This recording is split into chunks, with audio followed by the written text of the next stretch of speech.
नमो भगवते वासुदेवाय।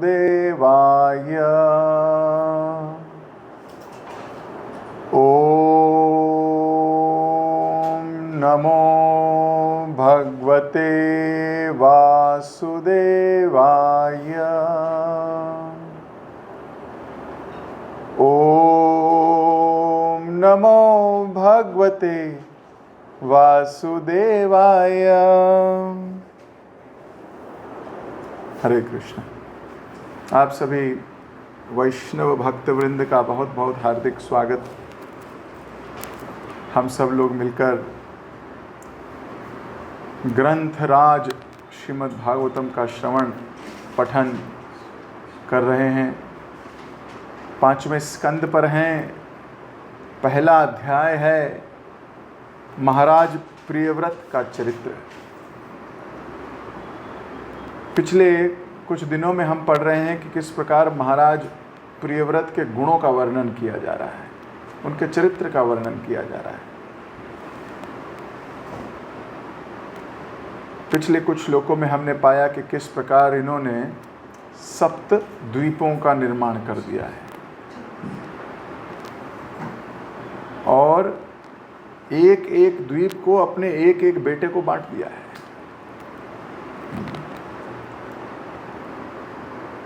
एक द्वीप का राजा बना अग्निग्र,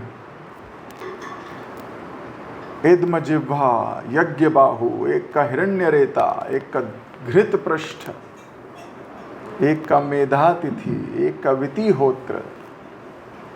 अपने पिता का आदेश प्राप्त कर कर ये सब बच्चे राज्य करने लगे।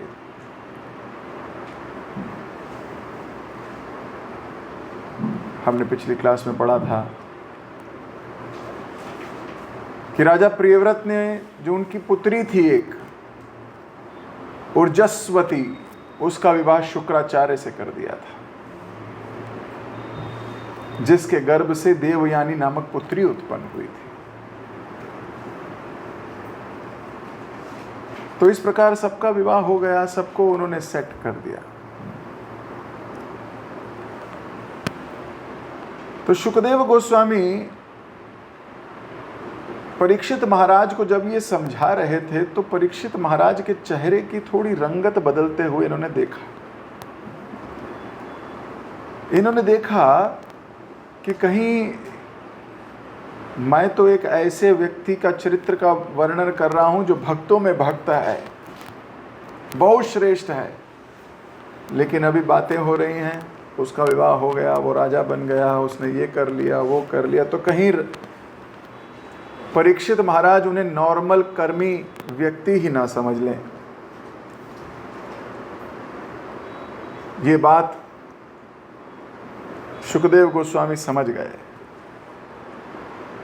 समझ गए कि कहीं ये बिविल्डर हो सकते हैं, कहीं ये मेरी ये वाली बातें सुनकर कि उन्होंने राज भोगा, उन्होंने राज किया, वो बहुत बड़े हो गए, तो इसमें भक्ति की खुशबू नहीं है।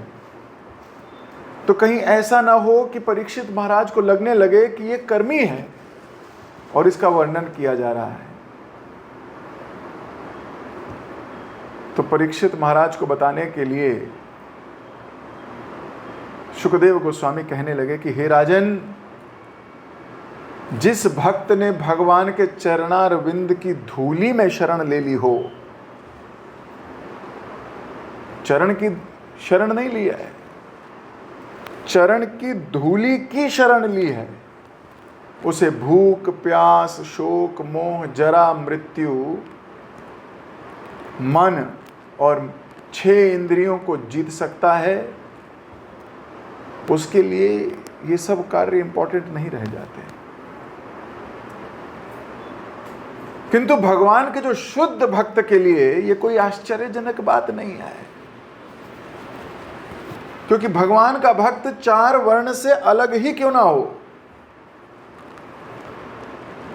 कोई वर्ण का ना हो वो, लेकिन बाहरी व्यक्ति यानी कि अस्पर्श व्यक्ति भी, 5वीं जाति, 4 जाति तो है ही, कोई 4 जाति का भी अलग, मतलब उससे भी अलग, लेकिन वो भी अगर भगवान का पवित्र नाम का उच्चारण करता है तो भौतिक बंधनों से तुरंत छूट जाता है।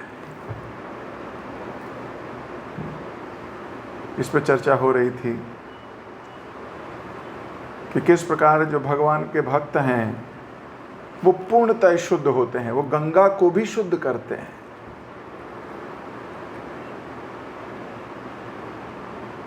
तो शुकदेव गोस्वामी समझ गए कि मैं अभी केवल कर्मी बातें बता रहा हूँ, ऐसा ना हो कि परीक्षित महाराज को संदेह होने लगे, इसलिए उनकी पवित्रता की भी गाथा कह रहे हैं।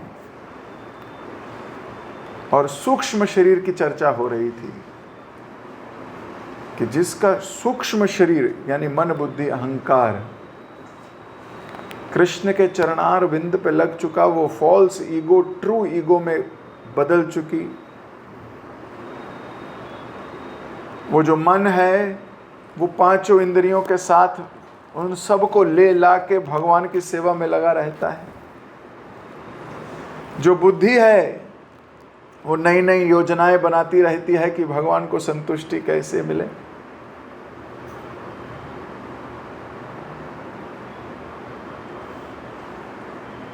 तो ऐसे महान भक्त की चर्चा हो रही है। यहाँ तक शुकदेव गोस्वामी परीक्षित महाराज को बता चुके हैं।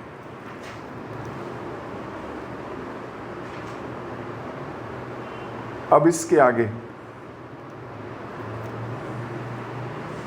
इस प्रकार अपने पूर्ण पराक्रम तथा प्रभाव से भौतिक ऐश्वर्य को भोग करते हुए महाराज प्रियव्रत एक बार यह सोचने लगे कि यद्यपि मैं महामुनि नारद के समक्ष आत्मसमर्पण कर चुका था और वास्तव में कृष्ण भावनामृत के मार्ग पर था, किंतु अब ना जाने क्यों फिर से भौतिक कार्यों के बंधन में फंस गया हूं।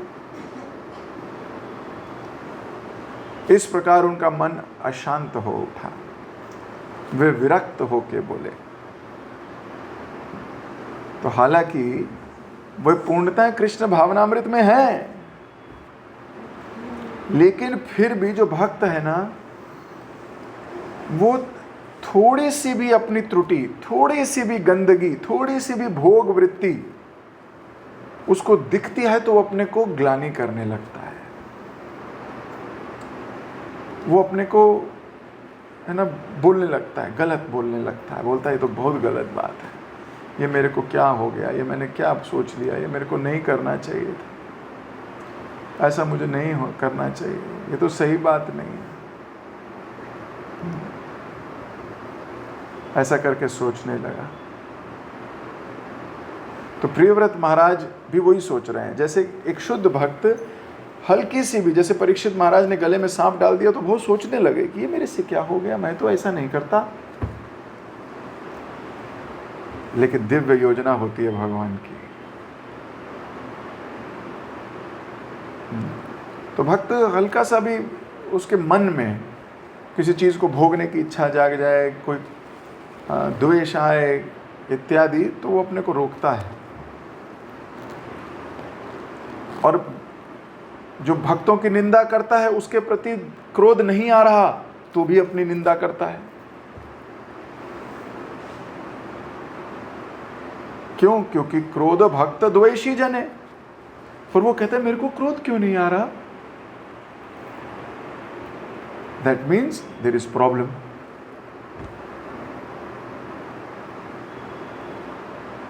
तो शास्त्र कहते हैं कब क्रोध नहीं आना भी प्रॉब्लम है।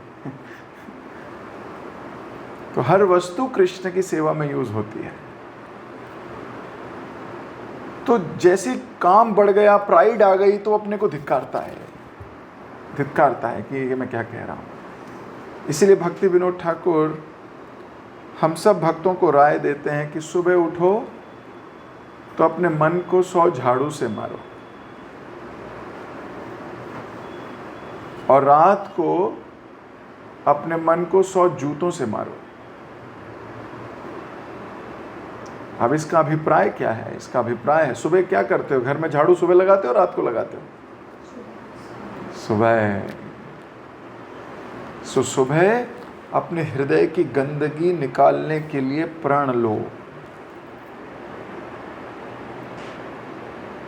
गंदगी, मेरे हृदय में जो काम, क्रोध, लोभ, मोह, मद, मत्सर्य और ईर्ष्या, द्वेष इत्यादि जो बैठे, मैंने उन्हें राज गद्दियाँ दी हुई हैं ना, इनकी सफाई करनी है। सुबह भक्त माला करता है, जप करता है, भगवान की आरती करता है, भगवान के समक्ष कुछ प्रण लेता है कि हे कृष्ण, आज मैं पूरा दिन कृष्णमय रहूँगा, आज मैं इधर उधर की बात नहीं करूँगा, प्रजल्पा से बचूँगा, भौतिक भोग दृष्टि से बचूँगा, ऐसा करके सुबह राय लेता है। इसलिए 100 झाड़ू मारने को कहा है सुबह। रात को जब ऑफिस से आते हो तो जूते उतारते हो ना, या जूते पहन के सो जाते हो? रात को जूते उतारते हो। जूते किस लिए उतारते हो? मन को मार सको। रात को मन को मारो और चेक करो कि जो सुबह प्रण लिए थे वो कर पाए या नहीं कर पाए। इंट्रोस्पेक्ट करो कि क्या हमने जो सुबह भगवान के समक्ष हरिनाम लेते हुए कुछ प्रण थे हमारे कि हे कृष्ण मैं आपका हूँ, क्या मैं सारा दिन इस थॉट को जी पाया? नहीं जी पाया। मारो जूता एक अपने मन को। तो भक्ति विनोद ठाकुर ने रात को जूता मारने की बात इसीलिए कही है कि हम चेक कर सके अपने आप को कि क्या सारा दिन कृष्णा कॉन्शियस थे या नहीं, क्या सारा दिन भक्तिमय थे या नहीं।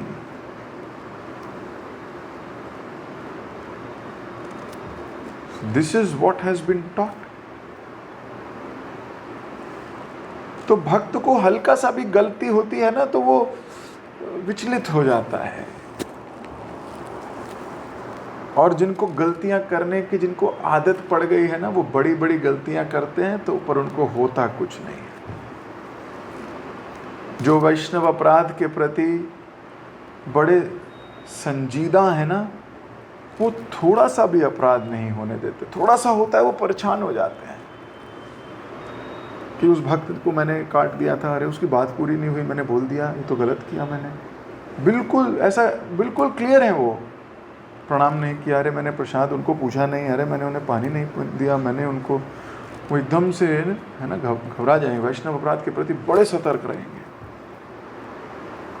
लेकिन जिनने भर भर के अपराध करते हैं थोक में, और उनको चिंता भी नहीं होती, ऐसे दोष निकालते हैं, निंदा करते हैं, ब्लास्फेमिंग करते हैं, and they have no regret.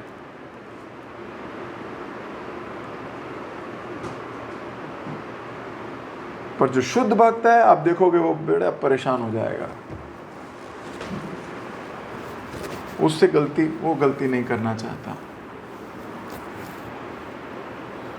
तो यहां भी परीक्षित महाराज की तरह प्रियव्रत महाराज थोड़े चिंतित हो गए।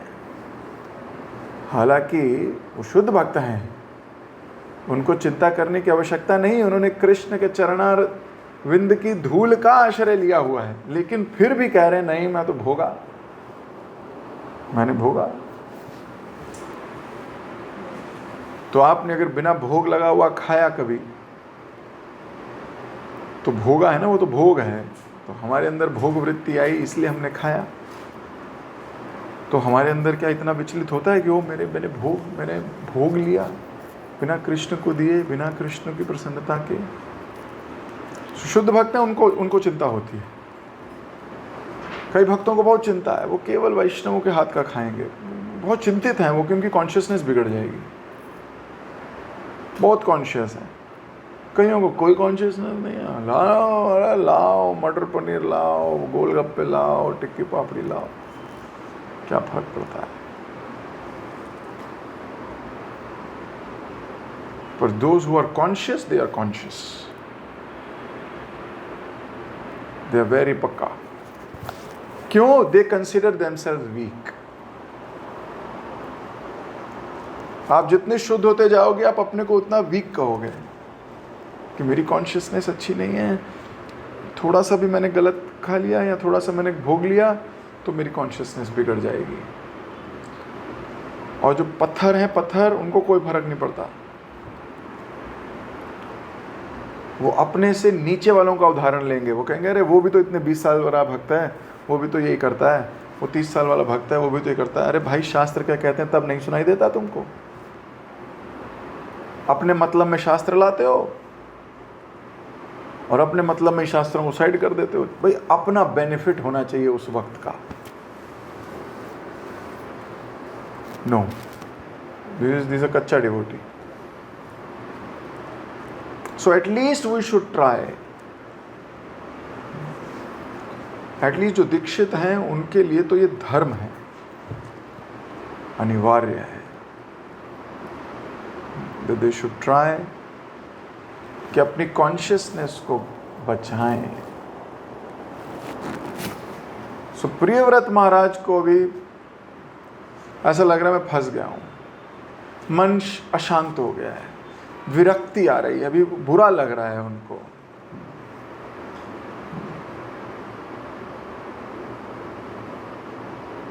प्रभुपाद जी इसके परपट में हमें समझा रहे हैं। प्रभुपाद जी लिख रहे हैं, जगत गुरु श्रील प्रभुपाद की जय। श्रीमद् भागवतम में कहा गया है, त्यक्त्वा सधर्म चरणाम्बुजं हरे भ्रजन पक्वो अथ पततो यदि यत्र क्व वा भद्र मभूद मुष्य किम को वार्था आप तो अभजताम स्वधर्मतः। जिसने ईश्वर की सेवा करने के लिए अपने भौतिक कर्म छोड़ दिया है वह अपरिपक्व अवस्था में रहने पर कभी कभी गिर सकता है, किंतु तो भी उसके असफल होने का कोई डर नहीं रहता। दूसरी ओर यदि कोई अभक्त अपने वृत्तिपरक कर्तव्यों में पूरी तरह संलग्न रहे तो भी उसे कुछ नहीं प्राप्त होता। यदि कोई किसी भी तरह किसी महान वैष्णव की शरण में जाता है और भावनावश या बोध होने के कारण कृष्ण भावनामृत स्वीकार करता है, किंतु कालांतर में अपरिपक्व बोध के कारण यदि वह नीचे गिर जाता है तो वह वास्तव में गिरा हुआ नहीं कहा जाता, क्योंकि कृष्ण भावनामृत में लगे रहना एक प्रकार से स्थायी संपत्ति है।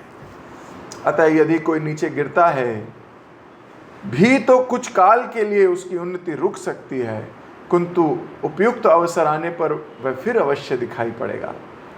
यद्यपि महाराज प्रियव्रत नारद मुनि के उपदेशों के अनुसार भगवान के धाम वापस जाने के लिए सेवा कर रहे थे, किंतु अपने पिता की प्रार्थना पर वे भौतिक विषयों में पुनः लौट आए थे। कालांतर में उनमें अपने गुरु नारद के अनुग्रह से श्री कृष्ण की सेवा करने की भावना पुनः जाग गई। जैसा कि भगवद गीता में कहा गया है, शुचिनाम श्रीमताम गेहे योग भ्रष्टो अभिजायते। भक्ति योग से चित्त पुरुष को पुनः देवताओं का आश्रय प्राप्त होता है और उसका उपभोग कर लेने के पश्चात उसे शुद्ध ब्राह्मण अथवा धनी परिवार में जन्म लेने का अवसर प्रदान किया जाता है, जिससे वे अपने कृष्ण भक्ति को पुनः जागृत कर सके। प्रियव्रत के जीवन में ऐसा ही हुआ। इस सत्य के वे ज्वलंत उदाहरण हैं। कालक्रम में जब उन्हें अपनी संपत्ति, पत्नी, राज्य तथा पुत्रों के भोग की कामना नहीं रह गई तो उन्होंने सबको त्याग देना चाहा। अतः इस श्लोक में सुखदेव गोस्वामी महाराज प्रियव्रत के ऐश्वर्य का वर्णन कर चुकने के बाद उनकी वैराग्य प्रवृत्ति का वर्णन करते हैं। देवऋषि चरणानुशयन शब्दों से यह सूचित होता है कि महाराज प्रियव्रत पूर्णतः देवऋषि नारद की शरण में जाकर उनके निर्देशों से भक्ति की समस्त क्रियाओं तथा अनुष्ठानों का कठोरता से पालन कर रहे थे। जहाँ तक कि अनुष्ठानों के दृढ़ता पूर्वक पालन का प्रश्न है, उसके संबंध में श्रील विश्वनाथ चक्रवर्ती ठाकुर का कथन है, दंडवत प्रणाम स्थान अनुपतितः। गुरु को तुरंत दंडवत प्रणाम करने तथा उनके आदेशों का पालन करने से विद्यार्थी उन्नति करता है। महाराज प्रियव्रत ने ये सारे कार्य नियमित रूप से कर रहे थे। जब तक मनुष्य संसार में है वे प्रकृति के तीनों गुणों के वशीभूत रहता है। ऐसा नहीं है कि ऐश्वर्यवान होने के कारण प्रियव्रत भौतिक प्रभाव से मुक्त थे। इस संसार में अत्यंत निर्धन पुरुष, अत्यंत धनी पुरुष दोनों ही भौतिकता के वश में रहते हैं, क्योंकि वैभव तथा दरिद्रता दोनों ही प्रकृति के भौतिक गुणों से अद्भुत है। जैसा कि भगवत गीता में कहा गया है, प्रकृते कृमाणि गुणे कर्माणि सर्वशा। हमारे द्वारा अपनाए गए प्रकृति के गुणों के अनुसार प्रकृति हमें भौतिक भोग की सुविधा प्रदान करती है। तो यहाँ तो प्रभुपाद जी बहुत क्लियर कट मैसेज हम सबको दे रहे हैं कि अगर कभी भक्त कुछ भूल भी जाए, क्या भूल हुई है उनसे?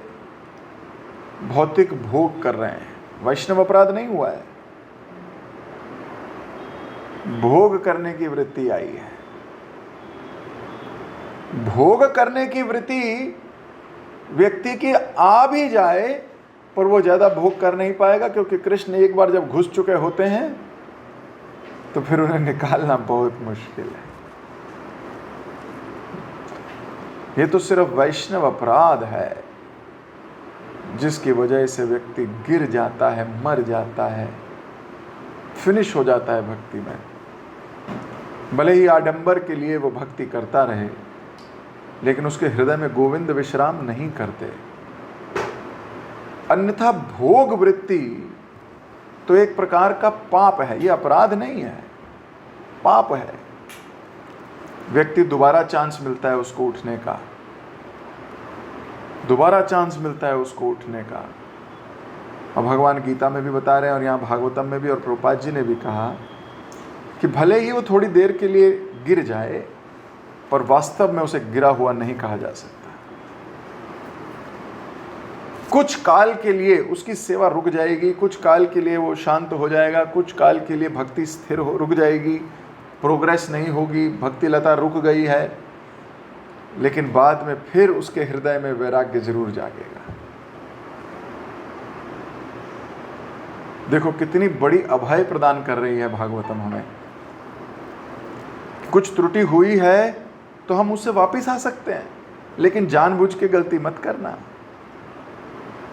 ये मत सोचना कि देखो अब तो भगवान ने कह दिया कि थोड़ा भोग लो, चिंता की कोई बात नहीं है, फिर आगे जाके ठीक हो जाएगा। ऐसा नहीं है। जानबूझ के अपराध करना तो फिर से एक बड़ा अपराध है।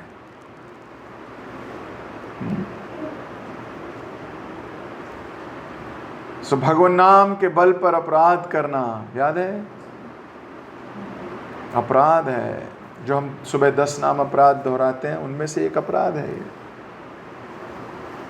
भगवान के नाम पर, भगवान के बल पर अपराध करना। सो हमें क्या करना चाहिए? बहुत प्रयास करना चाहिए कि हम गिरे नहीं। और प्रभुपाद जी लिख रहे थे, अगर मान लो कोई व्यक्ति गिर भी जाए, भोगी हो गया, भोग में लग गया, तो प्रभुपाद जी लिख रहे थे, कालांतर में उनमें अपने गुरु नारद के अनुग्रह से कृष्ण की सेवा की भावना पुनः जागी। जैसे उनमें जागी, वैसे उस व्यक्ति में भी जाग सकती है। इस जन्म में नहीं तो अगले जन्म में, अगले जन्म में उसे ब्राह्मण परिवार में या किसी अमीर व्यक्ति के घर में जन्म लेना होगा।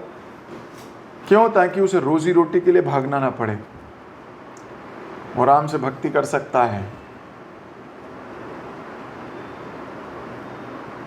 नहीं तो हम देखते हैं कि आज की डेट में इंसान रोटी के लिए नहीं भागता, ऐश्वर्य के लिए भागता है, सुख संपत्ति के लिए भागता है।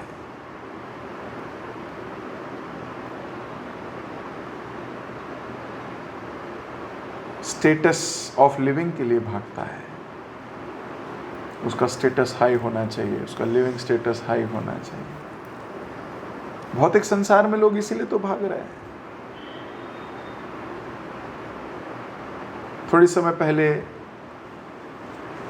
एसी की सर्विस करने वाला एक व्यक्ति आया था, एसी सर्विस कर रहा था, तो नवयुवक था। तो मैंने पूछ लिया, मैंने कहा बेटा आप पढ़ते नहीं हो? बोला पढ़ता हूँ। मैंने कहा स्कूल जाते हो? बोले नहीं जाता। मैं कहा काम क्यों करते हो? बोला धन कमाना है। मैं कहा वेरी गुड। धन क्यों कमाना है? बोला iPhone 16 लेना है।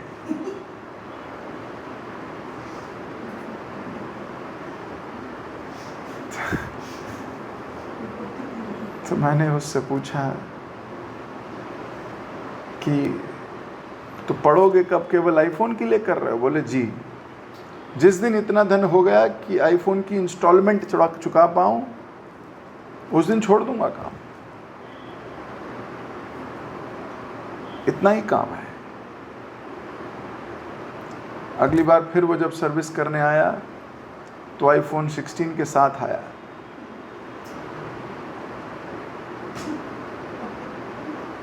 एसी सर्विस की, फोन दिखाया मेरे को, ले लिया।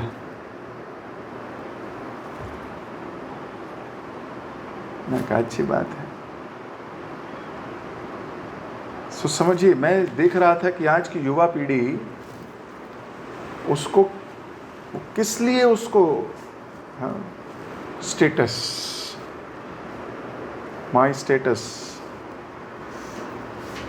व्यक्ति काम क्यों कर रहा है? वो स्टेटस क्यों है? स्टेटस मेंटेन करना है, स्टेटस इंप्रूव करना है, संसार में उसे रिकॉग्निशन दिखाना है, उसको बताना है मैं कोई हल्के में मत लो मेरे को। लेकिन हमारे शास्त्रों में हमारी ये परंपरा ही नहीं है। हमारे रूप गोस्वामी तो लिख के दे गए, मैं हार गया आपसे केशव कश्मीरी, मैं अपनी पराजय स्वीकार करता हूँ, ये लीजिए सर्टिफिकेट। और सर्टिफिकेट दे के दे दिया केशव कश्मीरी को। बोले मैं हार गया आपसे। क्यों? उनके लिए ये 15 मिनट, आधा घंटा, 1 घंटा भगवान का भजन करूंगा। अब आप पूछो भाई आप रूप गोस्वामी किस में बिजी हो यार, ये बताओ। अकेले हो, लड़ लो एक बार इससे।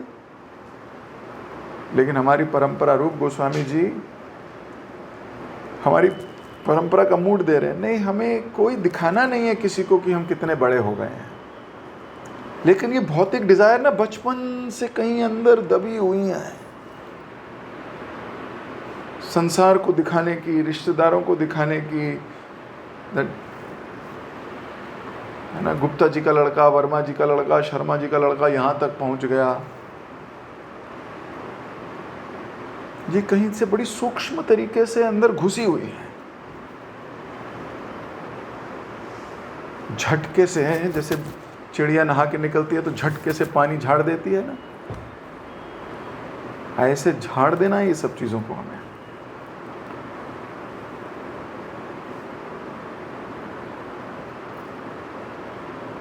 वी डोंट नीड रिकॉग्निशन, ऐसे सोच के हमें कृष्ण गुरु प्रसन्न हो। जैसे प्रभुपाद जी लिख रहे थे कि केवल गुरु को प्रणाम और उनकी आज्ञा का पालन करने से सब कुछ मिल जाता है,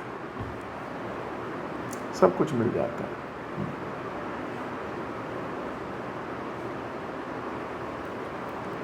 तो ये जो हमारी कॉन्शियसनेस है, रिकॉग्निशन, बचपन से घुसाई गई है, बचपन से घुसी हुई है। तो प्रियव्रत महाराज अभी वैराग्य के रास्ते पे आ गए। देखो प्रभुपाद जी लिखते हैं कि your karma should lead to dharma and your dharma should lead to vairagya. अगर हमारा कर्म धर्म की तरफ नहीं है और धर्म आपको वैराग्य की तरफ नहीं ले जा रहा तो त्रुटि आए। प्रिटेंडर्स हैं, भगवत गीता में प्रभुपाद जी लिखते हैं वी आर प्रिटेंडर्स। प्रिटेंडर समझते हो? प्रिटेंड करते हैं कि we are devotees but we are not devotees.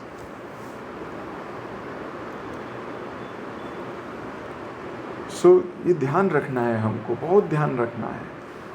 बहुत शुद्धता की बात कर रहा हूँ। अभी भले ही ना हो हमारे में, लेकिन एटलीस्ट हमें पता होना चाहिए कि हमारे रूप गोस्वामी बिल्कुल छोड़ने को तैयार है रिकॉग्निशन, और इनफैक्ट नेगेटिव जाने को तैयार है। मैं आपसे हार गया, लीजिए। कहाँ लिखना है?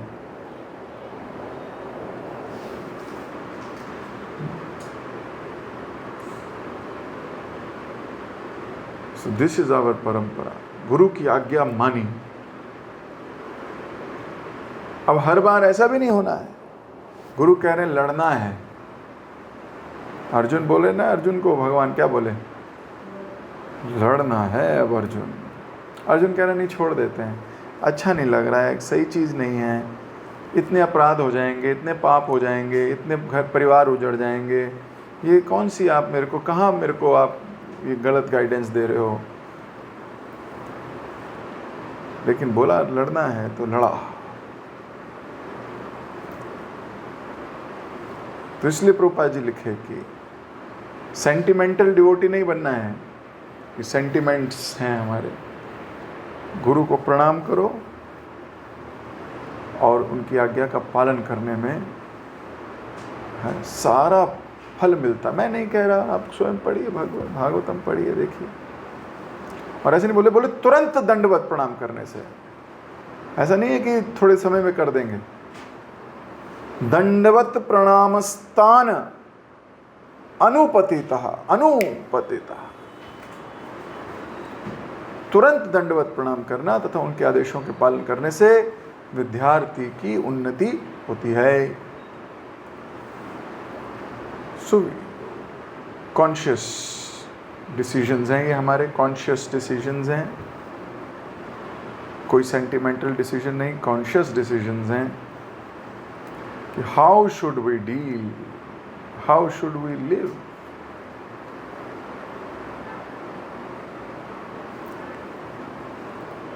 तो प्रियव्रत महाराज बिल्कुल क्लियर है। अभी उन्हें दुख हो रहा है, ही इज फीलिंग गिल्टी कि मुझसे कुछ गलती हो गई, मैं कहाँ भोग विलास में फंस गया। देखो ये एक दिन गिल्टी सबको होनी है, अगर आप भक्ति में लगे रहे तो। अगर भक्ति में बने रहे, माया आपको उठा के नहीं ले गई, तो ये तो आपको 100% हर व्यक्ति को इस जंगल से होके गुजरना है। ये तो सच है, इसमें कोई दो राय नहीं। और ये रास्ता एक ही है, ऐसा नहीं कि कोई दूसरे रास्ते से निकल जाएगा और उसके साथ ये नहीं होगा, हो ही नहीं सकता।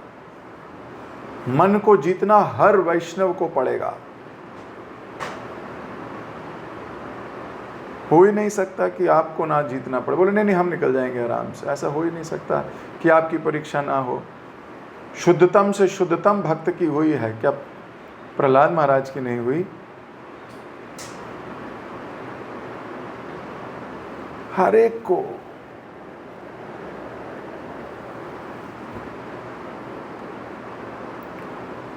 और जो शुद्ध भक्त है वो अपने अंदर थोड़ी सी भी भोग वृत्ति उसको बुरी लगने लगती है, उसे घिन आती है, तो जूते और झाड़ू से भी मारने की प्रैक्टिस शुरू करनी है। किसको? अपने मन को। लिटरली मत लेना कि सुबह झाड़ू ही मार रहे हो अपने आप को। बोले किसने बोला? बोले प्रभु जी ने कहा था। ऐसा नहीं कहा मैंने कहा भक्ति विनोद ठाकुर जी ने हमें कहा कि मन को मारना है और अच्छे से मारना है। ऐसा नहीं झाड़ू मन में काल्पनिक रूप से झाड़ू ले लिया, ये मेरे मन है नहीं, मारो इसको, अच्छे से पिटाई करो इसकी। कभी मारा है तो क्या स्वाद आया होगा तुम्हारा? अभी मारना है। कभी अपने मन को डांटा है? भक्ति शुरू नहीं हुई है अभी कि मन को डांटा हो, चुप कर, बैठ जाए यहाँ पे, क्या बोल रहा है तू, चुप, दिन रात जप कर रहा हूं अभी। डांटो उसको, पहचान लो कि आपका शत्रु है ये, डांटो उसको। कोई भक्ति बढ़ाने की बात कहे तो पुचकारो, ऐ शाबाश, क्या आइडिया दिया तूने, शाबाश। और भक्ति से हटाने का कोई आइडिया दे तो उसे दो गाली दो, उसको दे दो गाली, कोई बात नहीं, ठीक है, मन को दो गाली।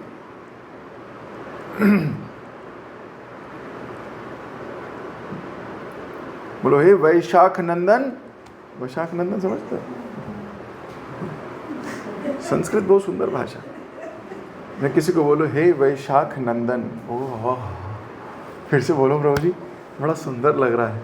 क्यों? हमने सुना नंद नंदन, यशोदा नंदन, तो हमें जहाँ नंदन लग जाए ऐसा लगता है बहुत अच्छी बात कही प्रभु जी। वैशाख नंदन संस्कृत में है, इसका हिंदी का मतलब होता है गधा।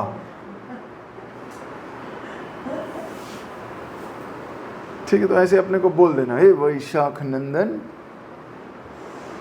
क्या सोचता है, गाली दो दो, घूसा मारो उसको। जब तक आप मन की पिटाई करना नहीं सीखोगे तब तक आप भक्ति में अग्रसर नहीं हो पाओगे। इसलिए विश्वास करना इस बात का, अगर हमने कभी मन को मारा ही नहीं, पीटा ही नहीं, तोड़ा ही नहीं, तो फिर हम कैसे बढ़ेंगे आगे। तो भगवान की गीता में 2 अध्याय में, 3 अध्याय में, 4 अध्याय में, 9वें अध्याय में, 18वें अध्याय, हर जगह देखो, कोई भी चीज़ जो सेंटर में होती है ना, उसका बड़ा बड़ा इंपॉर्टेंस होती है उसकी। हार्ट हमारे सेंटर में है, ऐसे ही भगवत गीता के सेंटर में है 9वां अध्याय। 9वें अध्याय में भगवान बोलते हैं, मन मना मद मद भक्तो मद्धा जी माम नमस्कुरु। मन, फिर मन की बात 18वें अध्याय में फिर जाके बोलते हैं मन मना मद मद भक्तो। तो बीच में भी बोल रहे हैं मन, लास्ट में भी बोल रहे हैं मन। मन बहुत इंपॉर्टेंट है।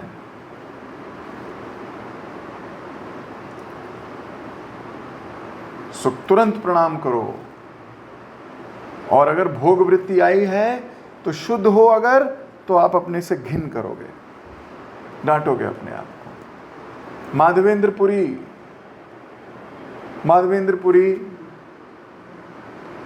हाँ, गोपीनाथ जी के मंदिर में बैठे हैं और खीर जा रही है भोग लगने के लिए। अब खीर जा रही है भोग लगने के लिए, तो इनके मन में आ गया है मैं भी टेस्ट कर लूं, तो मैं भी गोविंद देव जी के लिए बनाऊंगा। और फिर एकदम से ख्याल आया, अरे अभी भोग तो लगा नहीं, भोग लगा नहीं, तेरे में खाने की इच्छा पहले आ गई, निकल जा यहां से, ऐसे बोले अपने आप को। और मंदिर से चले गए। बोले तू लायक नहीं है मंदिर में खड़े होने के। और पेड़ के नीचे बाजार में जाके बैठ गए और हरे कृष्ण कृष्ण कृष्ण हरे हरे, हरे राम राम राम हरे हरे, तड़पते हुए, आंखों से आंसू बहते हुए अपनी भर्त्सना करने लगे। बोले तेरे अंदर आ कैसे गया, बिना भोग लगे तेरे को खाने की इच्छा आ कैसे गई, तेरे अंदर आ कैसे सकती है, इतने साल भजन किया, बेकार किया क्या।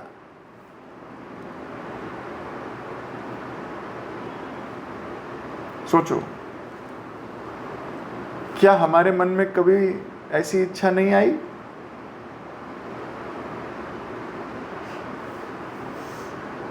देखने की बात तो दूर, सुनने मात्र से आ जाती है। आज क्या लगा रहे हो भोग में भगवान को। बोले आज तो हम कटलेट्स लगा रहे हैं, स्प्रिंग रोल्स लगा रहे हैं, पाव भाजी लग रही है। तो इससे पहले भगवान खाएं, हमारी तो जीभ में, मुंह में पानी है। वाह, ये सब बन रहा है, क्या बात। पर ऐसा सोचने के बाद भी हमें दुख नहीं होता। माधवेंद्रपुरी को दुख हो रहा है, इसलिए वो शुद्ध भक्त हैं और हम अशुद्ध। उनको दुख हो रहा है। मेरे मन में ऐसा ख्याल आ कैसे गया कि मैं पहले भोग पहले खा लूं, भगवान से पहले खा लूं। सोच रहे हो ना कितनी पवित्रता है। और ऐसा नहीं कि कोई उनको बता रहा है कि देखो माधवेंद्र जी, ये सही आइडिया नहीं है। नहीं, वो स्वतः, वो इतनी शुद्ध भक्ति, इतने आगे पहुंच गए, he is himself criticising himself and he consider himself to be utterly unqualified, disqualified person, so get out of here। और वो जाके बैठ गए वहां। अब भगवान को इतना पसंद आ गया ये बात कि मेरा भक्त भोग के लिए नहीं, मेरी सेवा के लिए बहुत आतुर है। और अगर इस सेवा के बीच में थोड़ी अड़चन भी आ गई है, ये अपनी भर्त्सना कर रहा है, अपने को पिटाई कर रहा है, अपनी बाहर जाके बैठ गया है। भगवान तो अपने भक्त की इच्छा पूरी करते हैं। तो गोपीनाथ जी ने खीर चुरा ली एक अपने भक्त के लिए, और रात को बुलाया पुजारी को, उसके सपने में उठा, उठ, सो रहा है वहाँ, शुद्ध भक्त रो रहा है, तू सो रहा है। ये उठ गए, हाँ जी हाँ जी हाँ। बोले जाओ, माधवेंद्रपुरी नाम का व्यक्ति बाहर मेरा नाम ले रहा है, रोते रोते उसको खीर दे के आ। बोले खीर कहाँ से दे के आऊँ, खीर तो सारी बट गई। बोले नहीं बटी, एक प्याला मैंने चुरा लिया था। गोपीनाथ जी बोल रहे हैं एक मैंने मटका चुरा लिया था, पर्दे के पीछे छुपाया है। अब ये पुजारी भाग के जाता है, देखूं तो सही, और देखता है मटका पर्दे के पीछे एक मटके में खीर रखी हुई है। पुजारी रोने लगता है, बोलता है धन्य है वो व्यक्ति जिसके लिए ठाकुर जी चोर बन गए, धन्य है वो व्यक्ति। और वो प्याला लेके वो जाता है ढूंढते हुए, माधवेंद्रपुरी कोई है, माधवेंद्रपुरी कोई है। तो भगवान क्यों प्रसन्न हुए माधवेंद्रपुरी से? ही इज सो प्योर कि हल्की सी भोग इच्छा भी उसको दुख दे रही है। और हमारे लिए क्यों नहीं खोज कर रहे भगवान? क्योंकि हमें दुख ही नहीं देती भोग इच्छा। हमें तो लगता है वाह मजा आ गया चिली पनीर खा के आज। हमें भोग, भगवान को भोग लगा है नहीं लगा, हाउ डज इट मैटर? ऐसी वृत्ति, इसलिए भगवान प्रसन्न नहीं होते। जब कोई व्यक्ति पूर्णतः शरणागत हो जाता है ना भगवान को, छड़ंग शरणागति होई बेजहार, तार प्रार्थना सुने श्री नंद कुमार। शरणागति इतनी हाई हो गई है कि भगवान तुरंत प्रकट होते हैं। तो अपनी वाणी को यहीं विराम दे रहा हूँ। प्रियव्रत महाराज बहुत दुखी हैं। उनको लग रहा है उनका समय थोड़ा खराब हो गया। उन्होंने भौतिक भोग में, ऐश्वर्यों को एंजॉय करने में, बड़ा आदमी बनने में, दुनिया को दिखाने में बहुत समय लगा दिया। अभी वैराग्य जागा है, रो रहे हैं। तो अपनी वाणी को विराम दे रहा हूँ। 2 मिनट इस पर मेडिटेट कीजिए, विचार कीजिए। हरे कृष्ण।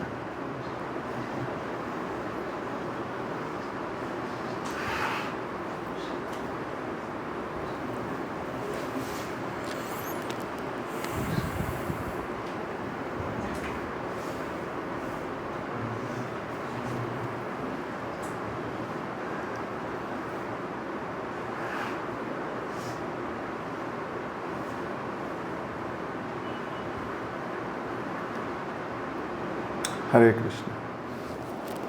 किसी का कोई प्रश्न? मान लीजिए जानवा माता जी पूछना चाहिए।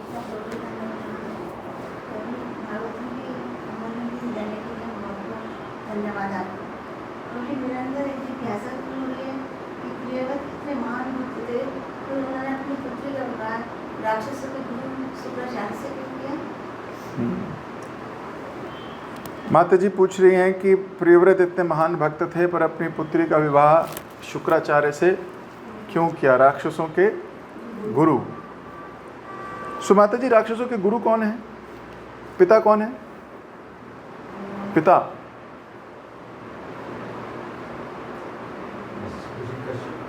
कश्यप मुनि। तो अब पूछूं मैं आपसे कि कश्यप मुनि जो कि श्रेष्ठतम मुनि हैं, उन्हीं के पुत्र हैं देवता भी, उन्हीं के पुत्र हैं राक्षस भी, तो फिर राक्षस उनके पुत्र कैसे हो गए?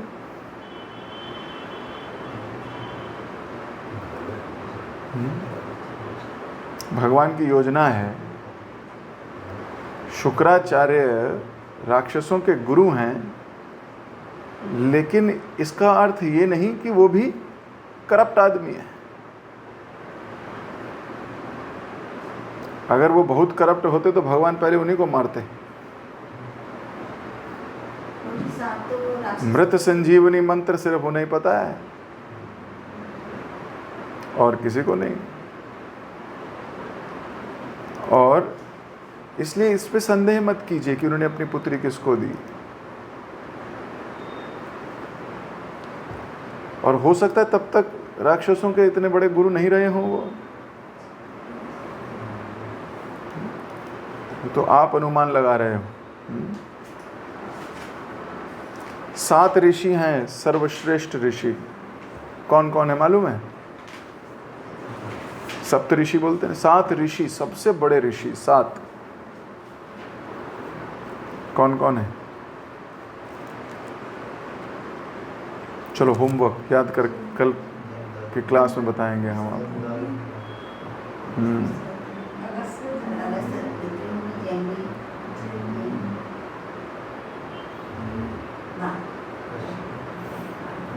सात में से एक है लास्ट, कश्यप लास्ट है, ठीक है। बाकी कल बताऊंगा, है ना। सोच कुछ लर्न, मतलब रिवाइज करके रखना है, ठीक है। मैं आपको कहो तो शॉर्टकट में है बता देता हूँ।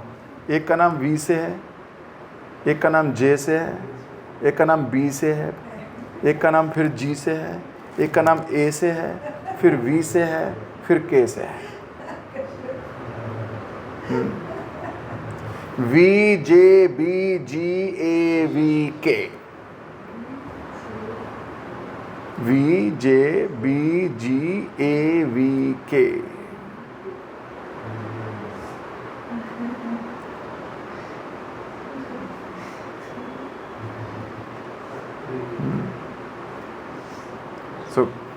कल इसको डिटेल में बताऊंगा कौन कौन से हैं, ठीक है। जगत गुरु श्रील प्रभुपाद की जय। हरे कृष्णा। अभी मुझे दो इजाज़त, समय हो गया, ठीक है। हरे कृष्णा। Recording stop.